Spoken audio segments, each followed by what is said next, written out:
Bonjour à tous les amis, c'est Yota et aujourd'hui on se retrouve pour un nouveau point météo concernant donc la situation orageuse du mardi 13 août 2024. Donc dans ce point météo, je vais essayer de vous montrer un petit peu dans le détail parce que ce sera probablement le dernier point météo, enfin c'est sûr même c'est le dernier point météo que je vais faire sur cette situation, hein, le deuxième en l'occurrence du coup. Et en fait dans ce point météo, je vais essayer de vous montrer un maximum de modèles parce que vous allez voir que malgré le fait qu'on soit à seulement 2 jours d'échéance, et bien malgré tout, il y a encore quelques incertitudes. Et vous allez voir que concernant ce fameux Talveg qui devait créer un conflit de masse d'air sur la France, et bien sa forme, sa position, enfin rien n'est encore très précis. Enfin selon les modèles, ça diverge énormément. Mais on va voir que dans le global, malgré tout, la dégradation orageuse devrait rester à peu près la même, malgré ces changements de positionnement du Talveg. Voilà, donc je vais vous présenter, je vais vous montrer plusieurs modèles et vous présenter donc ce qu'ils annoncent, histoire de se faire une idée. Donc on commence avec le modèle CEP qui voit donc ce Talveg, on le voit arriver là. Donc là le conflit de masse d'air, il est très visible, il est très bien représenté. On a donc d'un côté la masse d'air un petit peu plus anticyclonique, un peu plus chaude, qui est en train petit à petit donc de s'en aller, de se diriger vers l'est du pays. Et à l'ouest, par le golfe de Gascogne, et également par la Manche, en l'occurrence, on a donc le Talveg qui arrive et qui crée donc ce conflit de masse d'air. Donc sur le modèle CEP, on a un conflit de masse d'air quand même assez beau, on a un beau conflit de masse d'air qui part vraiment dans un flux de sud-ouest à nord-est, donc un flux assez classique.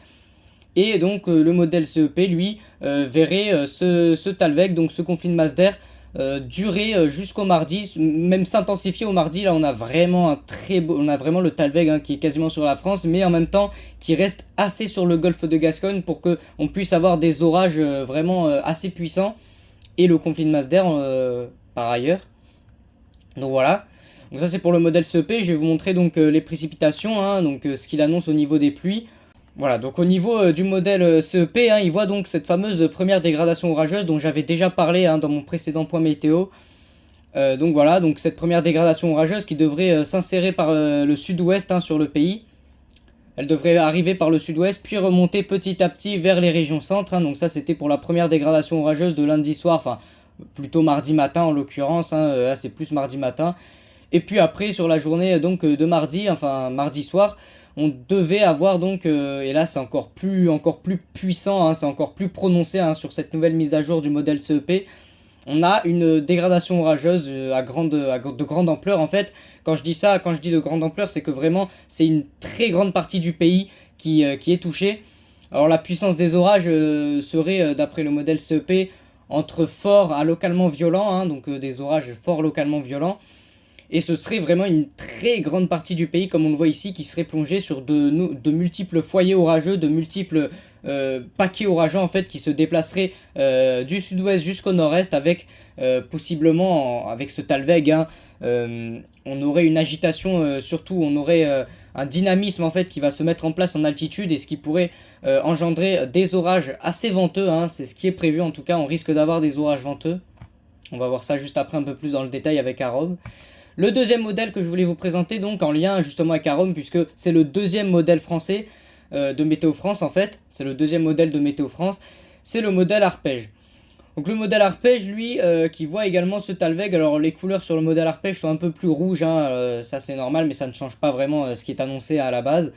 Le modèle Arpège, lui, qui voit, c'est d'ailleurs le modèle qui le voit le moins, il voit vraiment un Talveg assez peu prononcé, j'ai envie de dire. Il voit un Talveg vraiment qui finalement est assez peu creusé. Il n'y a pas vraiment de dépression qui réussit à se creuser en son centre. Il n'y a pas grand chose, au final. Le modèle Arpège voit quelque chose d'assez timide, j'ai envie de dire. Et du coup c'est ce qui fait que il voit pas forcément des orages aussi violents que les autres modèles, il voit des orages un peu plus faibles, notamment vous voyez que mardi matin il n'y a pas de dégradation dans le sud-ouest par exemple sur Arpège. On a une dégradation orageuse quand même assez forte sur la journée de mardi, mais c'est quand même une portion du pays plus petite qui est concernée par rapport au modèle CEP. On a vraiment on a un axe en fait qui part de l'Occitanie jusqu'au Grand Est, mais finalement c'est pas aussi, vous voyez que sur le modèle CEP par exemple, on avait vraiment les régions centre, même un peu le nord-est, le nord-ouest pardon, le nord-ouest, qui était concerné. Et donc voilà, bon, au niveau de l'énergie, alors l'énergie, il y en a, le modèle arpège en modélise de l'énergie, c'est pas ça qui va manquer. Ce qui va manquer, ce sera le dynamisme, enfin, le dynamisme, comme je vous ai dit, ça dépend des modèles, sur CEP, il y en a pas mal. Mais sur arpège, pour le coup, le conflit de masse d'air n'est pas terrible. Alors du coup, ouais, il y aurait cette journée enfin, il y aurait ce mardi soir qui serait vraiment intéressant, notamment en Occitanie et peut-être sur le pourtour méditerranéen en passant par le Massif central. Donc ça ferait une belle dégradation orageuse en effet, mais ça reste quand même encore à revoir. Même si globalement c'est vraiment l'Occitanie et du coup le Massif central qui sont vraiment en tout cas sur chaque modèle, l'Occitanie et le Massif central sont concernés. Donc ces zones-là, ces régions-là, je pense que c'est assuré qu'il risque d'y avoir des orages assez costauds sur ces zones-là. Mais par contre, comme je vous l'ai dit, pour le nord-ouest, pour l'extrême, enfin pour l'Aquitaine, et pour l'extrême nord-est, du côté des Hauts-de-France par exemple, ça reste encore gros point d'interrogation sur le fait qu'on ait des orages, également peut-être le Rhône-Alpes, où ça reste encore ça aussi en point d'interrogation, en questionnement. Et donc le dernier modèle, c'est le modèle WRF, modèle que j'apprécie beaucoup parce que c'est un modèle, malgré pas mal de critiques, qui finalement a souvent juste en fait. C'est souvent un modèle qui réussit à avoir juste. Et du coup, ce modèle WRF, alors lui aussi, c'est colorié un petit peu plus en rouge. Mais on a effectivement le conflit de masse d'air qui, sur le modèle WRF, est assez bon. Il est même très bon d'ailleurs. Et on va le voir juste après. Et donc, au niveau des températures, je vais en profiter pour vous les montrer. Donc, pour cette journée du dimanche, voilà, c'est pas une surprise. On attend jusqu'à 42 degrés dans le sud-ouest. On attend jusqu'à 42 degrés dans le sud-ouest. Et puis demain ça va commencer quand même à se calmer, même si du côté de la région parisienne, vous voyez, on pourrait atteindre localement les 38 degrés, donc ce serait quand même quelque chose d'assez costaud au niveau de la canicule. Mais bon, après cette canicule, c'est vraiment aujourd'hui, finalement ça a été vu un peu à la baisse quand même sur certains modèles pour les prochains jours. C'est vraiment aujourd'hui, on a cette fameuse alerte orange qui a été émise par Météo France, notamment dans le sud-ouest et dans le sud-est également, je crois que ça a été émis, il me semble. Donc voilà. Voilà. Et donc le modèle WRF, lui, il voit quand même des orages assez costauds. On va le voir juste ici. On va voir ça dans quelques secondes. Donc déjà, le modèle WRF, lui, il voit cette fameuse dégradation orageuse arriver dans la nuit de lundi à mardi, qui n'est pas du tout vue par tous les modèles. Et donc le modèle WRF, qui voit effectivement ce fameux axe sud-ouest à nord-est, qui ne voit pas d'orage dans le nord-ouest, qui voit les orages globalement surtout dans l'extrême nord-est, du côté de Belfort par exemple. C'est plutôt vers là-bas qu'il verrait les orages. Il voit également mercredi dans l'après-midi un paquet orageux se former dans le Rhône-Alpes, dans les Alpes. Et le Massif central, encore une fois, qui revient, et l'Occitanie. Donc voilà, sur cette journée de mardi, ce serait vraiment ça qu'il faut retenir. Globalement, moi je vois pas autre chose. Ce serait vraiment l'Occitanie, le Massif central, le Grand Est et le Rhône-Alpes qui devraient être frappés et concernés par ces orages qui seront localement violents avec des rafales de vent, comme je vous l'ai dit, qui s'annoncent assez puissantes. Voilà.